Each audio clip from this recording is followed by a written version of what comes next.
Hello students, welcome to Education Insights. आज के इस लेक्चर में हम डिस्कशन करने वाले हैं आरबीएससी के इकोनॉमिक्स के मॉडल टेस्ट पेपर के बारे में, जो आरबीएससी ने साल 2024-25 के फाइनल एग्जामिनेशन के लिए अपने वेबसाइट्स पर अपलोड किया है। तो आज हम इस इकोनॉमिक्स के मॉडल पेपर का सॉल्यूशन करने वाले हैं इस लेक्चर के अंदर। आज जितना भी लेक्चर हम डिस्कस करेंगे, जितना भी सॉल्यूशन हम लोग करेंगे, वो हमने अपनी एजुकेशन इनसाइट्स एप्लीकेशन में इसका पूरा पीडीएफ अपलोड कर दिया है। आप वहां से डाउनलोड कर सकते हैं। प्लस आपकी तैयारी को और बेहतरीन बनाने के लिए हमने एक क्वेश्चन बैंक विद सॉल्यूशन भी एक अपडेट किया है। एक बुक हमने पब्लिश की है जिसमें आपको डेस्क वर्क के फीचर मिलने वाले हैं। 5 मॉडल टेस्ट पेपर इस बुक के अंदर मिलेंगे। प्लस 2024 तक जितने भी क्वेश्चंस आरबीएससी ने अकाउंट्स, बिजनेस, इकोनॉमिक्स से रिलेटेड पूछे हैं, सारे आपको चैप्टर वाइज यहाँ मिलने वाले हैं। इस बुक को परचेज करने का लिंक नीचे डिस्क्रिप्शन बॉक्स में। इस बुक के बारे में डिटेल फीचर जितने भी हैं उसका एक वीडियो बनाया है, उसका लिंक ऊपर आई बटन में, तो एक बार वीडियो जरूर देखें। बात करें इस बार के मॉडल पेपर के बारे में, एक बात और यहाँ बताना चाहूंगा। यहाँ आरबीएससी ने एक चेंज किया है। पिछले साल तक जो 51 क्वेश्चंस आरबीएससी पूछ रही थी, इस बार 53 क्वेश्चंस है। उसके बारे में हम एक वीडियो जल्द ही अपलोड करेंगे। तो पहला क्वेश्चन है, when was the book the general theory of employment, interest and money was publish. तो ये बुक पब्लिश हुई थी 1936 में। ये हम बात करें सबसे पहले सेक्शन ए की। सेक्शन ए ध्यान रखें 3 पार्ट में डिवाइड रहेगा। सबसे पहला मल्टीपल चॉइस क्वेश्चंस जो रहेंगे 18, फिर इसके बाद आएंगे फिल इन दी ब्लैंक्स, कुछ आएंगे 6, फिर इसके बाद आएंगे very short answer type question जो रहेंगे कुछ 10 से 12, और फिर उसके बाद आएंगे 2 नंबर वाले क्वेश्चन सेक्शन बी में, फिर 3 नंबर वाले क्वेश्चन सेक्शन सी में, और फिर 4 नंबर वाले क्वेश्चन सेक्शन डी में। सेक्शन सी और सेक्शन डी में आपको चॉइसेस अवेलेबल होंगी, 2-2 क्वेश्चन रहेंगे, उनमें से एक करना होगा आपको। Question number second, which of the following is not the subject matter of macro economics. तो मैक्रो इकोनॉमिक्स का सब्जेक्ट मैटर नहीं है। Option a general price level, ये हम मैक्रो के अंदर ही डिस्कस करते हैं। मॉनिटरी इन्फ्लेशन, ये भी मैक्रो के अंदर करते हैं। कंज्यूमर इक्विलिब्रियम, ये हम करते हैं माइक्रो में। और एम्प्लॉयमेंट भी हम करते हैं मैक्रो में।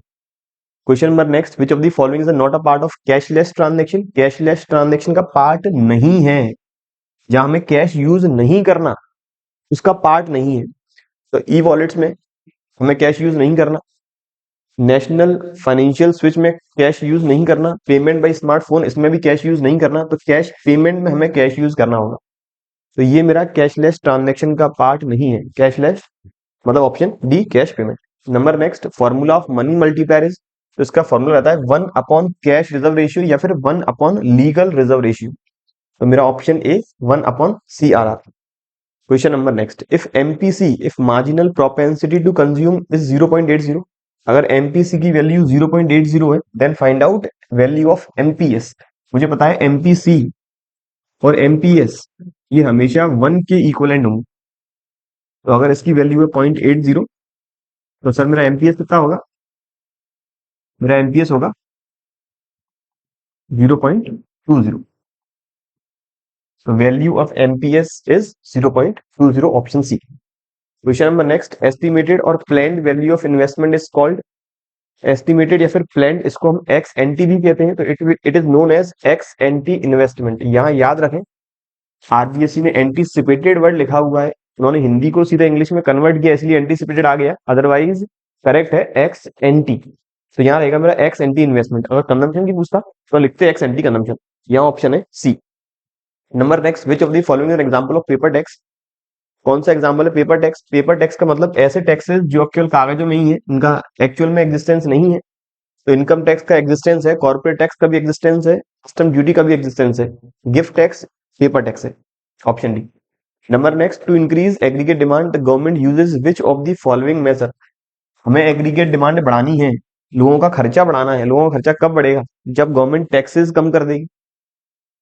तो मेरे पास ऑप्शन देख लेते हैं। पहला है इंक्रीज इन टैक्सेस, अगर टैक्सेस बढ़ाएगी तो लोगों की डिस्पोजेबल इनकम रह जाएगी कम। डिस्पोजेबल इनकम कम, खर्चा कम, खर्चा कम, एडी कम। मुझे एडी बढ़ाना है, तो ऑप्शन ए नहीं है। दूसरा है रिडक्शन इन ट्रांसफर, अगर गवर्नमेंट ट्रांसफर कम कर देगी, मतलब जो भी गवर्नमेंट डायरेक्ट कैश बेनिफिट्स दे रही है आम आदमी को आज, अगर डायरेक्ट कैश बेनिफिट्स ही कम कर देगी, लोगों का खर्चा कम हो जाएगा। तो ये भी ऑप्शन नहीं है। ऑप्शन डी है गवर्नमेंट एक्सपेंडिचर में रिडक्शन आ जाएगा, अगर गवर्नमेंट खुद का खर्चा कम कर देगी, लोगों पर खर्चा करना कम कर देगी, तो अल्टीमेट इकोनॉमी की एडी की वैल्यू गिरने लगेगी। तो ऑप्शन है सी रिडक्शन इन टैक्सेस, अगर टैक्सेस कम करेंगे डिस्पोजेबल इनकम बढ़ेगी। Question number next, which of the following is an item of current account. Current account का कौन सा एग्जाम्पल या फिर आइटम है? तो ऑप्शन बी इन्वेस्टमेंट, करेंसी और बॉन्ड, ये तीनों ही है कैपिटल अकाउंट के। इन तीनों में इन्वेस्टमेंट कैपिटल अकाउंट के कंपोनेंट के अंदर आता है। विजिबल आइटम का ट्रेड, इनविजिबल आइटम का ट्रेड और ट्रांसफर पेमेंट, ये सारे ही आते हैं करंट अकाउंट के अंदर। तो ऑप्शन है A. Number next, under floating exchange rate the increase in exchange rate is called. Floating exchange rate के अंदर अगर एक्सचेंज रेट बढ़ती है, अगर फ्लोटिंग एक्सचेंज रेट का मतलब जब मार्केट की फोर्सेस की वजह से एक्सचेंज रेट बढ़ेगी तो वो कहलाएगा एप्रिसिएशन, और अगर गिरती है तो वो कहलाएगा डेप्रिसिएशन। अगर गवर्नमेंट की वजह से बढ़ रही है तो कहलाएगा रिवैल्यूएशन, गवर्नमेंट की वजह से गिर रही है तो कहलाएगा डिवैल्यूएशन। तो 10th का था A. Question number next, resources are in compare of the needs. एक बार और याद याद रखें, कुछ क्वेश्चंस ऐसे हैं जहां आरबीएससी ने कुछ मिसप्रिंट कर दिया है, हिंदी को इंग्लिश में कन्वर्ट करते हुए गलती हो गई है, तो आप एक बार हिंदी वाला सेंटेंस पढ़ लें अगर इंग्लिश में समझ में नहीं आ रहा है तब। नंबर नेक्स्ट है, resources are in compare of needs. Resources हमेशा ही नीड्स के कंपैरिजन में लिमिटेड है, ऑप्शन रहेगा D. Question number 12, an example of mix economy is. Mix economy का एग्जांपल, इंडिया मिक्स इकोनॉमी का ही एग्जांपल है जहां कैपिटलिस्टिक भी है सेक्टर में, कहीं सोशलिस्टिक है, गवर्नमेंट का भी कंट्रोल है, प्राइवेट का भी कंट्रोल है। Number next, in a linear demand curve elasticity at the mid point. Linear demand curve मैं यहां बतानी है कि इस जगह मेरी इलास्टिसिटी की वैल्यू क्या रहेगी। तो 5 पॉइंट्स है, फॉर्मूला रहता है lower segment upon upper segment. तो यहाँ लोअर सेगमेंट है 2, अपर है 2, तो यहां से मेरी वैल्यू आ जाएगी 1 इलास्टिसिटी ऑफ डिमांड की। अदरवाइज अगर ऊपर की बात करते तो यहाँ लोअर सेगमेंट ज्यादा होते तो यहाँ आता मोर देन 1, यहाँ आता इन्फिनिटी, यहाँ आता लेस देन 1 और यहाँ आता 0। ये बात कर रहा है क्वेश्चन में इस पॉइंट, मिड पॉइंट की। Number next, which of the following is a determinant of demand for commodity. Demand for a commodity कौन सा डिटर्मिनेंट है, इसका डिमांड होता है, इसका डिटर्मिनेंट होता है मतलब factor, price of the good, income of the consumer, taste and preference, population size, the price of the commodity, consumers income, taste and preference, ये सारे ही डिटर्मिनेंट है डिमांड के। तो ऑप्शन मेरा यहाँ पर है D. Question number 15, total fixed cost depends on the output. यहाँ पूछ रहा है टोटल फिक्स्ड कॉस्ट का आउटपुट के साथ क्या रिलेशन है। तो आउटपुट कितना भी बढ़े, टोटल फिक्स्ड कॉस्ट हमेशा रहेगी constant, so it is independent on the output. बात कर रहे हैं शॉर्ट टाइम पीरियड की। नंबर नेक्स्ट है, shape of marginal cost curve is. तो मार्जिनल कॉस्ट जो एमसी कर्व है उसका शेप रहेगा यू, एमसी हो, एसी हो या एवरेज वेरिएबल कॉस्ट हो, ये तीनों ही यू शेप्ड कर्व रहते हैं। तो ऑप्शन है U shaped curve. Number next, price of the commodity in perfectly competitive market is decided by. इस क्वेश्चन में आरबीएससी ने इंग्लिश में प्रिंट किया, वहां पे मिसप्रिंट है, इस डिसाइडेड की जगह कुछ और लिखा हुआ है, ध्यान रखें। परफेक्टली कॉम्पिटेटिव मार्केट में प्राइस डिसाइड करती है इंडस्ट्री, न कि बायर, न कि फर्म, न कि seller. Number next, in case of normal profit. Normal profit मतलब एक ऐसी कंडीशन जहां पर ना कोई प्रॉफिट है ना कोई लॉस है, it means total revenue equals to the total cost, AR revenue equals to the sorry average revenue equals to the average cost. तो यहां मेरा ऑप्शन रहेगा डी। ये बात थी सेक्शन ए में मल्टीपल चॉइस क्वेश्चंस 18 की। अब सेक्शन ए में ही question number second, fill in the blanks, जहां पर आएंगे 6 फिल इन दी ब्लैंक्स। पहला, एक्सपेक्टेड कंजम्पशन डिपेंड्स ऑन। तो ये डिपेंड करेगा बहुत सारे फैक्टर पे, हमें केवल एक लिखना है, तो वो रहेगा इनकम या फिर disposable income. The difference between export and import. Export and import के बीच का डिफरेंस क्या कहलाएगा, इसे हम बोलेंगे net export, net export. Number next है, करेंसी इज अ। करेंसी क्या है, ये है medium, currency is a medium of exchange. Number next, opportunity cost is also called alternative cost या फिर next best alternative, it is also called alternative. Number next, converts input into output. Production process के अंदर क्या होता है, input को convert करते हैं आउटपुट में। Number next, supply curve is generally positively slope. Supply curve रहेगा वो जनरली जनरली रहता है पॉजिटिवली स्लोप, मतलब अपवर्ड स्लोपिंग रहेगा। ये बात थी क्वेश्चन नंबर सेकंड के अंदर 6 फिल इन दी ब्लैंक्स की। अब है क्वेश्चन नंबर थर्ड, जहां very short answer type question रहेंगे, ये भी एक एक नंबर के हैं, जो रहेंगे 12। तो एक बार काउंटिंग कर लें, 80 मेरे हो गए एमसीक्यू, 6 मेरे हो गए फिल इन दी ब्लैंक्स, तो मेरे 12 ये क्वेश्चन हो गए, टोटल ये मेरा हो गया 36। मेरे एक एक नंबर वाले क्वेश्चन टोटल हो गए 36। अब बात करें क्वेश्चन की, who are the macro economic decision maker. Macro economics के जो भी डिसीजन है वो कौन बनाता है, या पॉलिसी कौन बनाता है, तो पॉलिसी बनाती है एक तो government bodies like RBI, reserve bank of India, security exchange board of India and TRAI etcetera. Question number next, what are the deposits of current account and saving account called. तो current account में जो भी हम deposit करते हैं वो कहलाता है डिमांड डिपॉजिट। डिमांड डिपॉजिट जो हम कभी भी विड्रॉ कर सकते हैं, ऐसे ही सेविंग अकाउंट में जो भी हम डिपॉजिट करेंगे वो भी हम कभी भी विड्रॉ कर सकते हैं, वो भी कहलाएगा मेरा डिमांड डिपॉजिट। तो these deposits are called demand deposits. Otherwise saving account से कभी कभी हम एफडी भी क्रिएट करवा देते हैं तो वो फिक्स डिपॉजिट के अंदर आ जाएगा। नंबर नेक्स्ट है एमपीएस क्या है, तो MPS is the relation, MPS is the relation between change in saving and change in income. MPS is the relation between change in saving and change in income. Number next, what is the formula of output multiplier? So output multiplier है क्या? Output multiplier is the relation between change in output of one sector in compare to the change in consumption of or demand of the another sector। एक sector की output में कितना change हुआ उसके comparison में किसी दूसरे सेक्टर की डिमांड या फिर कंजम्पशन में कितना चेंज हुआ है, इस तरह का रिलेशन कहलाता है मेरा आउटपुट मल्टीप्लायर।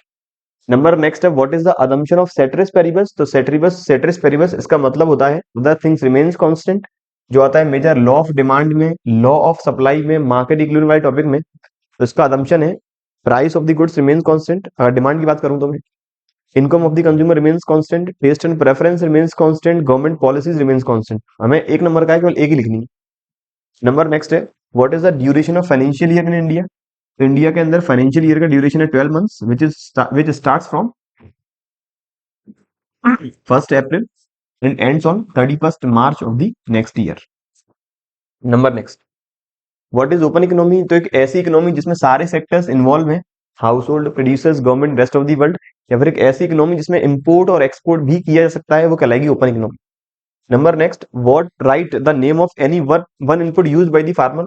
फार्मर कोई एक इनपुट तो यूज करता है फार्मिंग प्रोसेस में, तो हम लिख सकते हैं सीड्स या फिर फर्टिलाइजर, पेस्टिसाइड्स, इंसेक्टिसाइड एटसेट्रा। अगला है draw the diagram of indifference curve.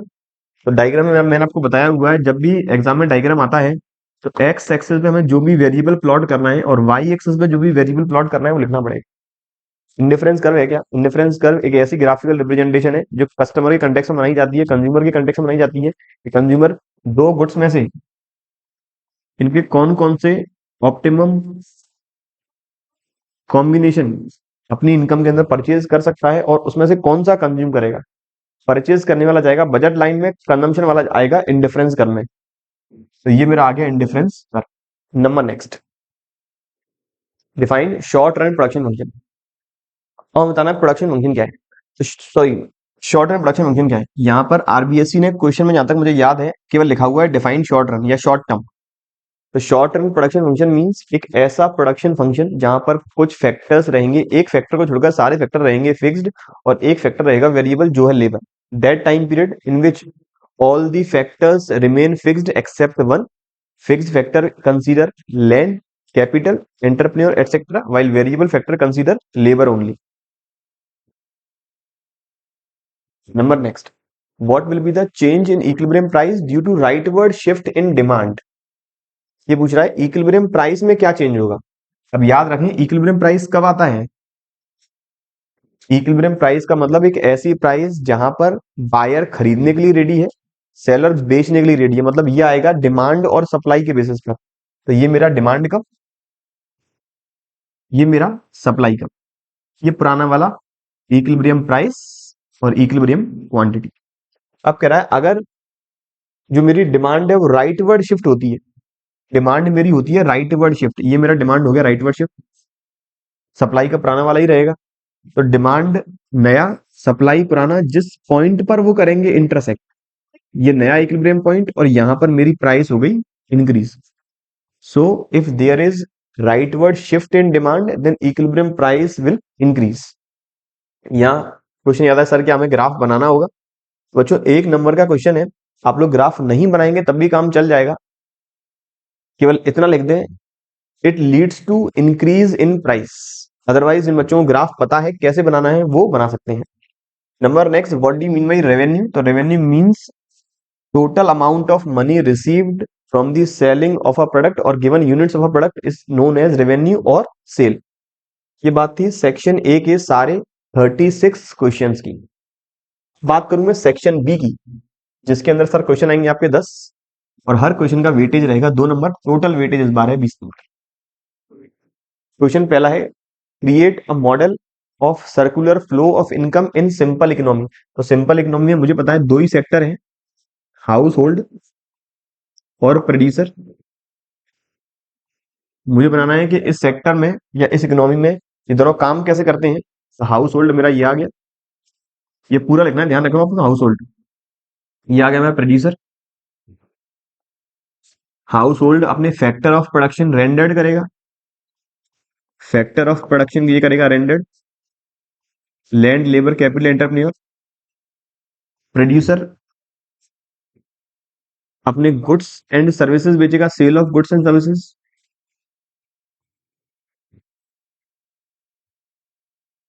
House hold इन्हें पेमेंट करेगा फॉर गुड्स एंड सर्विसेज।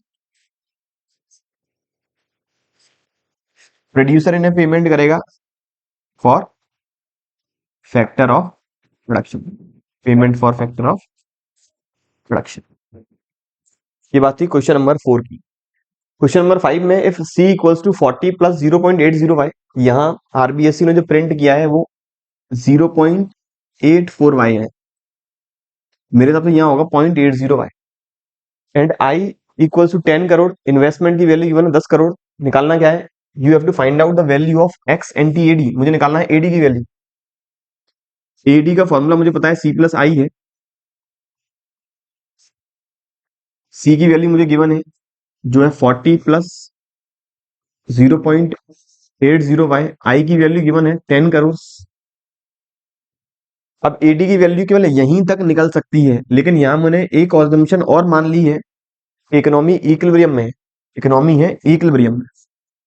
जब भी इकोनॉमी होगी इक्विलिब्रियम में तो एडी और इनकम की वैल्यू होगी इक्वल। तो यहां हम लिख सकते हैं y equals to 40 plus 0.80y plus 10। तो यहां ये आ जाएगा y minus 0.80y equals to 50। तो ये रहेगा 0.20y इक्वल्स टू 50। तो y की वैल्यू ये आ जाएगी 50 डिवाइडेड बाई 0.20, जो रहेगी कुछ 250 करोड़। इकोनॉमी इक्विलिब्रियम में है तो जो वैल्यू होगी y की वही वैल्यू होगी एडी की। यहां ध्यान रखें क्वेश्चन अगर 8.84 से करें तो यहां मुझे डिवाइड करना होगा 50 में 0.16 का। अगर मान के चलूंगी सर 0.84y ही सही है तो 50 में डिवाइड करेंगे 0.16 का, तो ये आ जाएगा 00 16 3 जा 48, 16 1 जा 16, 16 2 जा 32, ये शायद कुछ आने वाला है 312.50 करोड़। 16 3 48, 3 बचा 2, 16 एकम 16 बचा 4, 16 दूनी 32, बिल्कुल सही। क्वेश्चन नंबर 6 2 नंबर के लिए, how does the government finances the deficit budget? Government deficit budget को कैसे फाइनेंस करेगी, 2 पॉइंट्स बताइए। डेफिसिट बजट का मतलब जब जो बजटरी एक्सपेंडिचर है, जो खर्चे हैं वो ज्यादा हैं और रिसीट्स कम है। गवर्नमेंट की एस्टिमेटेड एक्सपेंडिचर ज्यादा रहेंगे, एस्टिमेटेड रिसीट्स कम रहेंगे, तो गवर्नमेंट का बजट आएगा डेफिसिट में। इस डेफिसिट को मीट आउट करने के लिए गवर्नमेंट क्या कर सकती है, गवर्नमेंट टैक्स रेट बढ़ा सकती है। अगर डेफिसिट मीट आउट करना है तो टैक्स रेट करनी होगी इंक्रीज। दूसरा, अगर डेफिसिट मीट आउट करना है तो गवर्नमेंट अपने जो एक्सपेंडिचर है, वो कर देगी कम। तो to meet out the budget deficit government has to increase either tax rates so that more and more taxes will be earned and it leads to reduction in deficit or government can decrease its expenditure. तो government जो भी खर्चा करने वाली public के लिए वो कम कर सकती है. अगला कह रहा है right any two differences between BOT balance of trade and BOP balance of payment. पहला डिफरेंस मुझे दो लिखने हैं. तो बैलेंस ऑफ ट्रेड जो है ये है part of the balance of payment. It means balance of trade is a narrow concept. ये है छोटा कॉन्सेप्ट कि बैलेंस ऑफ पेमेंट है ब्रॉड कॉन्सेप्ट. दूसरा बैलेंस ऑफ ट्रेड में हम लोग कवर करते हैं केवल विजिबल आइटम से related transaction. Balance of trade covers only transactions of या import and export of visible items, while balance of payment includes all the transactions, whether it is related with the current account, it is related with the capital account, whether it is concerned with the goods, services or unilateral transfer or with the investments. Question number next, write या give any one argument in statement floating exchange rate is better than the fixed exchange rate. बताना है कि floating exchange rate fixed exchange rate से बेहतर क्यों है. तो floating exchange rate का मतलब एक ऐसी exchange rate जहां पर रेट डिसाइड करेगा मार्केट के डिमांड एंड सप्लाई फोर्सेस. अब अगर कोई इकोनॉमी एक्सपोर्ट ओरिएंटेड इकोनॉमी है, अगर कोई इकोनॉमी एक्सपोर्ट ओरिएंटेड है तो जितना ज्यादा ये विदेशों को माल सप्लाई करेंगे उतनी ज्यादा इनकी करेंसी की वैल्यू इंक्रीज होगी, उतनी ज्यादा इनकी करेंसी की वैल्यू पावरफुल होगी. और करेंसी की वैल्यू पावरफुल केवल तब हो पाएगी जब फ्लोटिंग मेथड ये अडॉप्ट करेंगे. अगर गवर्नमेंट फिक्स्ड मेथड अपना लेगी उस कंट्री की गवर्नमेंट तो रेट तो हमेशा ही सेम रहेगी. सो floating exchange rate shows efficiency of an economy और market potential of an economy. एक बताना था यहां पर आपको सबसे पहले तो बताना पड़ेगा फ्लोटिंग और फिक्स होता क्या आखिर, फिर बताएंगे किस तरह से फ्लोटिंग अच्छा है फिक्स से. अगला कहता है what do you understand by positive economic analysis. कि पॉजिटिव इकोनॉमिक एनालिसिस है क्या. तो that economic analysis in which all the facts and figures can be verified. Facts and figures can be verified and no value judgment is available. No value judgment. Here information is available in the form of what is, what was and what will be. Number next. Define indifference में the collection of several indifference curve. Collection of several ICs. Collection of several ICs is known as indifference map. या कह सकते हैं family of indifference curve is known as indifference map. Family of indifference curve plotted in a single graph is known as indifference map. Question number next जो है question number 11. Briefly explain returns to scale. तो returns to scale means this law is apply in the long run in which all the factors are variable. In which all the factors are variable. And this law states there are three phases. Number one is increasing returns to scale. Number second is decreasing returns to scale. और number third is constant return to scale. एक ऐसा law जो apply होता है long run में जहां सारे factors रहते हैं वेरिएबल, कोई भी फिक्स फैक्टर नहीं है. फैक्टर्स प्रोड्यूसर कितना भी चेंज कर सकते हैं. और यहाँ पर तीन फेज रहेंगे, increasing returns to scale, decreasing returns to scale and constant return to scale. Question number 12. On what basis distinction can be made between short run and long run. बताना है short run and long run के बीच में किन basis पर difference आएगा. तो short run that time period where all the factors are fixed except one, that is labor. Long run, that time period in which all the factors are variable, no factor is fixed. Number second, in short run, law of variable proportion will apply. In long run, law of returns to scale will apply. मुझे 2 number का question है, 2 मैंने difference बता दी. बात याद रखें जितना भी हम सॉल्यूशन कर रहे हैं कंप्लीट डिटेल्ड सॉल्यूशन हमने अपनी ऐप एजुकेशन इनसाइट्स पे अपलोड कर दिया, वहां से आप डाउनलोड कर सकते हैं, लिंक नीचे डिस्क्रिप्शन बॉक्स में. नंबर नेक्स्ट कहता है mention any 2 characteristics of perfect competition market. बताना है 2 विशेषताएं. तो यहाँ पर पहली विशेषता है large number of buyers and sellers. Large number of buyer and sellers, खरीदने वाले बहुत ज्यादा हैं, बेचने वाले बहुत ज्यादा हैं। दूसरा, प्राइस डिसाइड करती है इंडस्ट्री, मतलब फर्म है प्राइस टेकर। बायर को परफेक्ट नॉलेज है इस मार्केट के अंदर, होमोजीनियस आइटम में फर्म डील कर रही है, फर्म का प्रॉफिट होगा नॉर्मल प्रॉफिट। मुझे लिखने थे केवल दो। ये मैंने दो दो नंबर के सारे क्वेश्चंस कर लिए। अब मेरा section C long answer type questions, जहां रहेंगे चार क्वेश्चंस तीन तीन नंबर के, और हर एक क्वेश्चन में मेरे पास दो चॉइसेस होंगे। तो यहाँ कहता है एक्सप्लेन दी फॉलोइंग। पहला है जीडीपी, जीएनपी और एनएनपीएफसी। मुझे तीन पॉइंट एक्सप्लेन करने हैं। पहला है जीडीपी, तो जीडीपी मतलब total market value of goods produced. Market value of goods produced with in domestic boundary of an economy, with in domestic territory of an economy, no matter whether produced by non-resident or produced by the resident. Number next है gross national product. It means total income earned or total market value of goods and produces by the resident only. By the resident only. और resident must be normal. या फिर हम यहाँ GDP से निकाल सकते हैं। जीएनपी जीडीपी से कैसे निकालेंगे? तो जीडीपी में मुझे जीडीपी को कन्वर्ट करना है जीएनपी में, तो मुझे net factor income to abroad ये करना पड़ेगा माइनस, या फिर अगर net factor income from abroad दे रखा है तो वो मैं करूंगा प्लस। तो GNP is the summation of GDP and net factor income from abroad. Number next NNPFC. तो मुझे जीडीपी एमपी को एनएनपीएफसी में कन्वर्ट करने के लिए क्या करना पड़ेगा?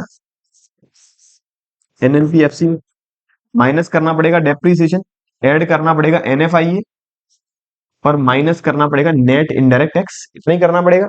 अब डेफिनेशन में कैसे बात करूंगा? इन दोनों को एक साथ रख लूं, प्लस प्लस वालों को माइनस वालों को एक साथ रख लूं। तो excess of GDP MP and NFIA over depreciation and net indirect taxes is known as NNPFC. इसी में मेरे पास दूसरा ऑल्टरनेटिव और है, एक्सप्लेन करना है ग्रॉस इन्वेस्टमेंट को, स्टॉक को और फ्लो को। तो gross investment means sum of या collection of inventory investment and fixed asset investment before depreciation is known as gross investment. या फिर ग्रॉस इन्वेस्टमेंट निकालने का क्या फॉर्मूला आता है? Closing minus opening. तो excess of closing investment over opening investment is known as gross investment. Stock क्या है? Stock means value of variable at a particular point of time and it is date dimensional concept. Stock है क्या? Stock means एक variable की value, economy में जितना भी output बना उसका कंप्लीट वैल्यू एक पर्टिकुलर डेट पर, एक पर्टिकुलर पॉइंट ऑफ टाइम पर। इसे इसलिए हम कहते हैं डेट डायमेंशनल कॉन्सेप्ट। अगला फ्लो क्या है? Flow means value of variable over a particular period of time and it is treated as time dimensional concept. ये बात थी सेक्शन सी में पहला क्वेश्चन। अब अगला वापस 3 नंबर के लिए, what are the revenue receipts and capital receipts? The revenue receipts means those receipts which doesn't increase in liabilities and decrease in assets। ऐसी रिसीट्स जिनसे ना ही लाइबिलिटी बढ़ेंगी ना एसेट्स कम होंगी, वो रेवेन्यू रिसीट है। इसके अंदर कवर करते हैं गवर्नमेंट की tax receipts, non tax receipts. Tax receipts के अंदर आ जाएगा direct tax receipts, progressive taxation भी कहते हैं। Indirect tax receipts regressive taxation कहते हैं। Capital receipts those receipts which leads to increase in liability and decrease in assets. It includes borrowings, it includes investment. जब भी गवर्नमेंट इन्वेस्टमेंट्स बेच देगी, disinvestment कर देगी, कैपिटल रिसीट है, और लोन ले लेगी, कैपिटल रिसीट है। तो कैपिटल रिसीट से लायबिलिटी बढ़ती है और एसेट्स होती है कम। इसी में दूसरा है कि रेवेन्यू एक्सपेंडिचर और कैपिटल एक्सपेंडिचर को परिभाषित करें, डिफरेंस बताएं। तो those expenditure which does not increase in assets अब खर्चा होगा तो एसेट्स आमतौर पर बढ़ती हैं, लेकिन रेवेन्यू एक्सपेंडिचर में एसेट्स नहीं बढ़ेंगी। और decrease in liabilities, those expenditure which doesn't increase in assets और डिक्रीज इन लाइबिलिटीज, क्योंकि कैपिटल एक्सपेंडिचर ऐसे खर्चे जिनसे एसेट्स बढ़ेंगी या लाइबिलिटी होगी कम। रेवेन्यू एक्सपेंडिचर में कवर करेंगे जितने भी गवर्नमेंट अपनी पीएसयू रन कर रही है, पब्लिक सेक्टर ऑर्गेनाइजेशन या अंडरटेकिंग रन कर रही है, वहां स्टाफ को सैलरी पेड कर रहे हैं, रेकरिंग एक्सपेंसेस पेड कर रहे हैं, हाईवे के मेंटेनेंस में खर्चा कर रहे हैं। कैपिटल एक्सपेंडिचर में आएगा और इन्वेस्टमेंट किया जा रहा है, बिल्डिंग्स और कंस्ट्रक्ट कंस्ट्रक्ट हो रही हैं, हाईवेज और कंस्ट्रक्ट हो रहे हैं, या और लोन दिया जा रहा है सेंट्रल के द्वारा स्टेट को। नंबर नेक्स्ट सेक्शन सी में question number 16, suppose at the price of ₹5 per banana a consumer buys 50 bananas, when the price becomes ₹7 per banana his demand falls to 12 bananas. जब price थी, मैं यहां लिख लेता हूं इसको शॉर्ट में, जब प्राइस थी 0 मतलब मेरी पुरानी प्राइस 5, तब मेरी क्वांटिटी डिमांडेड थी 0 मतलब पुरानी क्वांटिटी 15। अब मेरी नई प्राइस हो गई है 7, 1 मतलब न्यू प्राइस, न्यू, और क्वांटिटी नई मेरी 12। निकालना क्या है सर? निकालना है price elasticity of demand.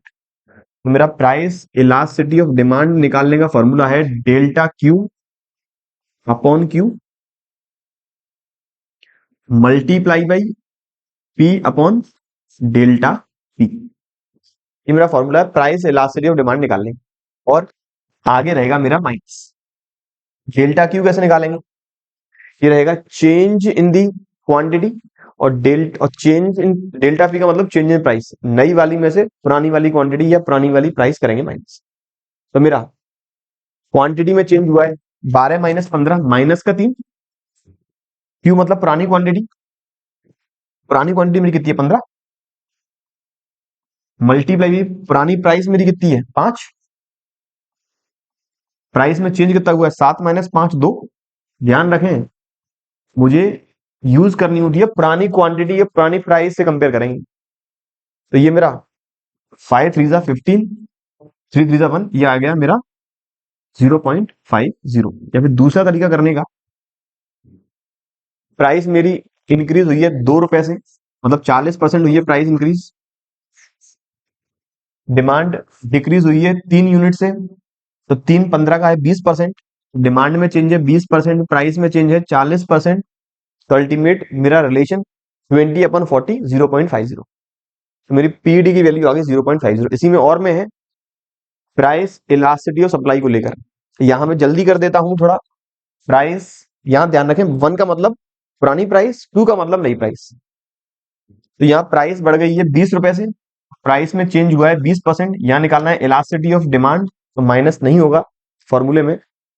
Quantity में चेंज हुआ है 20% से, पहले क्वांटिटी थी 10, अब क्वांटिटी हो गई है 12।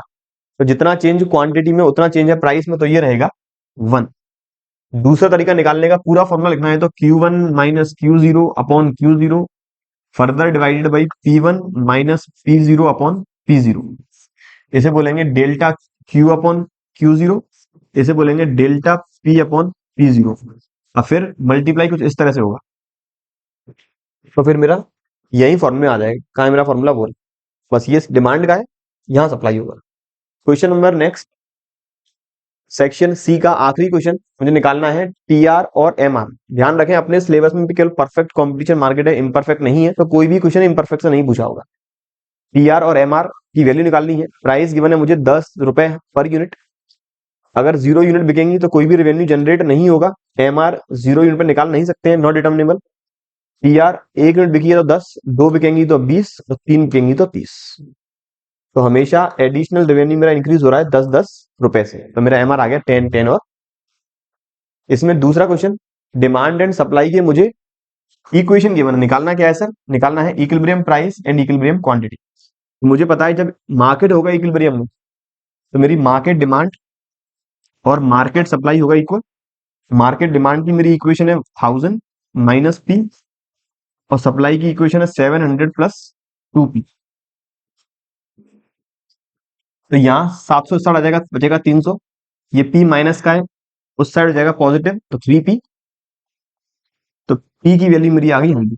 मेरा प्राइस आ गया 100। प्राइस मेरी 100 आ गई, तो यहां रख दें 100। मेरी डिमांड आ गई, 900, 100 माइनस, सॉरी 1000 माइनस 100, 900, और क्वांटिटी सप्लाइड ये भी आएगा 900, 700 प्लस 100 मल्टीप्लाई बाई 2, तो ये आएगा 200, ये भी मेरा आ गया 900। तो मेरा इक्विलिब्रियम प्राइस 100 रुपए, इक्विलिब्रियम क्वांटिटी 900। अब मैं बात करूं सेक्शन डी की, जो मेरा आखिरी सेक्शन है। इसमें मेरे पास क्वेश्चन होंगे तीनों में होगी मेरे पास चॉइस। पहला है ड्रॉबैक्स क्या है बाटा सिस्टम के और मनी सिस्टम ने इसे ओवरकम कैसे किया। तो ड्रॉबैक पहला है डबल कोइंसिडेंस ऑफ बॉन्ड्स, कि बाटा सिस्टम में दो व्यक्ति ऐसे ढूंढने चाहिए थे या दो व्यक्तियों का मिलना जरूरी था जिन्हें एक दूसरे की गुड़ की रिक्वायरमेंट थी। क्योंकि अगर किसी व्यक्ति के पास वीट है, राइस चाहिए, तो उसे सेम ऐसा ही व्यक्ति ढूंढना है जिसके पास राइस हो, उसे वीट चाहिए। क्योंकि हर एक आइटम को दूसरे आइटम के कंपैरिजन में कन्वर्ट करना बहुत था मुश्किल। हर एक व्यक्ति के पास ही अलग अलग आइटम है, तो उसे सेम वही आइटम ढूंढना है जिसके पास वह आइटम है जो उसे चाहिए। तो डबल कोइंसिडेंस ऑफ बॉन्ड्स जो कि मनी सिस्टम में नहीं है। मनी सिस्टम में हर एक आइटम का वैल्यू फिक्स्ड है, हर एक आइटम की वैल्यू हम मनी के फॉर्म में एक्सचेंज कर सकते हैं और मनी से कोई भी आइटम परचेज किया जा सकता है। दूसरा है storage of value, lack of storage of value.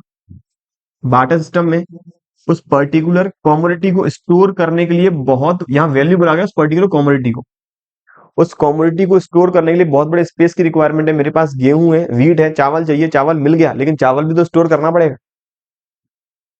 लेकिन मनी सिस्टम में मेरे पास पैसा मिल गया, मैं पैसे को पिछले टाइम में इजीली घड़े में भरकर रख सकता था, लेकिन आज बैंक में जमा करा सकता हूँ। तीसरा स्टोरेज ऑफ वैल्यू हो गया। Measure of wealth, measure of value या measure of wealth. Barter system में जो प्रोडक्ट था, जो कमोडिटी थी, वो पेरिशेबल नेचर की वजह से हो सकता है आज गेहूं मेरे पास अच्छी क्वालिटी के हैं, कुछ समय बाद वो खराब हो जाएंगे, तो आज मैं धनवान हूं, आज मैं पैसे वाला हूं, मतलब आज मेरे पास मेरी वेल्थ है। अगर 2-4 महीने रुक जाऊं तो हो सकता है ये गेहूं खराब हो जाए, तो मैं उस समय गरीब माना जाऊंगा। एक है standard of deferred payment, standard of deferred payment, कि फ्यूचर में अगर फ्यूचर में ट्रांजेक्शन परफॉर्म करना है, मेरे गेहूं आज अभी कंप्लीट हुए नहीं है, अभी गेहूं की फसल कंप्लीट नहीं हुई है, अभी आधी अधूरी फसल है, 2-4 महीने के बाद कंप्लीट होगी, तो हो सकता है उस समय क्वालिटी कुछ और हो, आज मैंने ट्रांजेक्शन जिस हिसाब से कर दिया है आज क्वालिटी कुछ और हो, तो भविष्य में डेफर्ड पेमेंट को लेकर डिस्प्यूट अराइज हो सकते थे उस केस में। लेकिन मनी सिस्टम में ऐसा कुछ नहीं है, मैंने एग्रीमेंट कर लिया कि 2000 में बेचूंगा, तो 2000 की वैल्यू उस समय 2000 ही रहने वाली है। नंबर नेक्स्ट है सीआरआर और एसएलआर में क्या डिफरेंस है, और रेपो और रिवर्स रेपो रेट में क्या डिफरेंस है। तो सीआरआर का मतलब जो भी डिपॉजिट्स कमर्शियल बैंक्स आरबीआई के पास रिटेन करके रखेगी, या डिपॉजिट का एक specific percentage commercial bank RBI की गाइडलाइंस के अकॉर्डिंग आरबीआई के साथ रिटेन करके रखेगी, वो कहलाता है मेरा कैश रिजर्व रेशियो। एसएलआर का मतलब डिपॉजिट्स का एक स्पेसिफिक परसेंटेज जो आरबीआई के दिशा निर्देश के according commercial bank liquid securities में मेंटेन करके रखेगी, वो एसएलआर है। दूसरा रेपो रेट और reverse repo rate. Repo rate का मतलब जब भी कमर्शियल बैंक को फंड्स की रिक्वायरमेंट है, इसके पास पैसा नहीं है, लोग निकालने आ गए ज्यादा, तो उस केस में कमर्शियल बैंक आरबीआई से एक स्पेसिफिक अमाउंट का लोन ले सकती है एक सर्टेन टाइम पीरियड के लिए, उसकी जो भी इंटरेस्ट रेट रहेगी वो रहेगी रेपो रेट। इसका अपोजिट कमर्शियल बैंक अपने फंड्स जमा करा देती है आरबीआई के पास, तो वहां उसे जो भी इंटरेस्ट मिलेगा एक स्पेसिफिक रेट के साथ, वो है reverse repo rate. Question number next, how to explain the optimal choice of a consumer using budget line and indifference curve. मुझे बताना है ऑप्टिमल चॉइस कंज्यूमर इक्विलिब्रियम में कैसे आएगा। तो कंज्यूमर इक्विलिब्रियम में तब आएगा जब बजट लाइन और जो इंडिफरेंस कर्व है ये एक दूसरे के होंगे टेंजेंट, जहां पर इंडिफरेंस कर्व का स्लोप जो कहलाता है एमआरएस और बजट लाइन का स्लोप जो कहलाता है पीएक्स अपॉन पीवाई, जिस पॉइंट पर ये होंगे equal then consumer will be in equilibrium. तो आपको ये ग्राफ बताना पड़ेगा कि इंडिफरेंस कर्व है मेरा कॉन्वेक्स, बजट लाइन है मेरी स्ट्रेट। स्ट्रेट क्यों है, क्योंकि इसकी जो स्लोप है वो कांस्टेंट रहती है, इसकी स्लोप रहती है decreasing. Number next, explain the shift in demand curve. The shift in demand curve means when demand curve shifts either rightward, demand curve shifts either rightward or leftward due to if there is a shift rightward, that due to increase in income, increase in taste and preference, increase in population size, increase in future expectation, price को छोड़कर बाकी सारे factor हम कर देंगे change. If there is decrease, if there is leftward shift in demand का, it may be due to decrease in income, consumer की income कम होगी, टेस्ट एंड प्रेफरेंस पसंद नहीं आया, पॉपुलेशन साइज कम होने लगा, तो ये मेरा आएगा डिक्रीज इन डिमांड. और इंक्रीज इन डिमांड, फिर आपको ये इंक्रीज इन डिमांड का ग्राफ और डिक्रीज इन डिमांड का ग्राफ बनाना होगा. चाहे तो आप एक में बना सकते हैं, दो बनाना चाहो दो बना सकते हैं. Question number next, law of variable proportion बताएं क्या है with the help of diagram. तो लॉ ऑफ वेरिएबल प्रोपोर्शन जो कहता है, पहली बात तो ये अप्लाई होगा शॉर्ट रन में, जो कहेगा एक प्रोड्यूसर जैसे जैसे फिक्स्ड और वेरिएबल फैक्टर लगाता है बिजनेस के अंदर, जहां फिक्स्ड फैक्टर रहते हैं constant, variable factor over the time पे हो सकते हैं चेंज, लेकिन चेंज केवल करेंगे फिक्स्ड फैक्टर की कैपेसिटी के अकॉर्डिंग ही. इनिशियल फेज में टोटल आउटपुट जो है ज्यादा रेट से बढ़ता है, एक टाइम पीरियड के बाद बढ़ेगा लेकिन कम रेट से, और फिर एक टाइम पीरियड के बाद ये गिरने लगेगा. एक बार वापस बना दूं तीनों phase. Law variable proportion states as long as producer goes on producing more and more units of a good with the combination of fixed and variable factor, where variable factor will be change, where variable factor can be change but fixed factor remains constant. Initially TP rises by rising rate, TP rises by rising rate due to the increasing combined efficiency of the variable factor, due to the better coordination of the fixed and variable factors. After a time period, TP again rises but by decreasing rate due to the limited capacity of the fixed factor, and after a point of time TP falls due to poor coordination between fixed and variable factor. तो तीन phase, increasing returns, decreasing returns और diminishing returns, और आपको graph बनाना पड़ेगा. इसमें दूसरा है लॉन्ग रन एवरेज कॉस्ट और लॉन्ग रन मार्जिनल कॉस्ट के बीच में क्या रिलेशन है. तो sir long run average cost और long run marginal cost relation है, दोनों तो पहले रहेंगे यू शेप ही, दोनों रहेंगे यू शेप. स्टार्टिंग में एवरेज कॉस्ट ज्यादा होगा मार्जिनल कॉस्ट से, दोनों डिक्रीज होंगे. एक पॉइंट पर एवरेज कॉस्ट और मार्जिनल कॉस्ट करेंगे इंटरसेक्ट, ये एवरेज कॉस्ट का होगा लोएस्ट पॉइंट, और इस पॉइंट पर एमसी बढ़ रहा होगा. इस पॉइंट के बाद एमसी और एसी दोनों होंगे इंक्रीज, लेकिन अब एमसी ज्यादा होगा एसी से. तो आपको तीन रिलेशन बताने होंगे. पहला एसी और एमसी दोनों स्टार्टिंग में गिर रहे हैं, एसी ज्यादा एमसी कम है, एक पॉइंट में दोनों करेंगे इंटरसेक्ट, वो एसी का लोएस्ट पॉइंट होगा. इस पॉइंट के बाद एमसी बढ़ेगा और एसी भी बढ़ेगा, लेकिन एमसी ज्यादा होगा एसी कम होगा.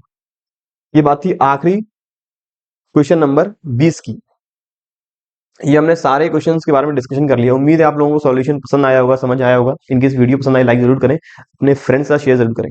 इस पूरे लेक्चर का जो कि मैं सॉल्यूशन डिस्कस किया अपनी एजुकेशन इनसाइट्स ऐप में अपलोड कर चुके हैं, वहां से आप इजीली डाउनलोड कर सकते हैं. फर्दर कोई भी आपकी क्वेरी है, आपके लिए मैंने नंबर भी प्रोवाइड किया हुआ है, यहाँ पर आप इजीली कॉल कर लें, मैसेज कर लें, यहाँ पर आप पूछ सकते हैं अपनी क्वेरी का जो भी आपका जवाब है, आपका नंबर भी प्रोवाइड कराया. तो ऐसे ही रिलेटेड टॉपिक हम डिस्कस करेंगे अपने अगले लेक्चर्स में. तब तक पढ़ते रहिए और बने रहिए हमारे यूट्यूब चैनल के साथ. Thank you.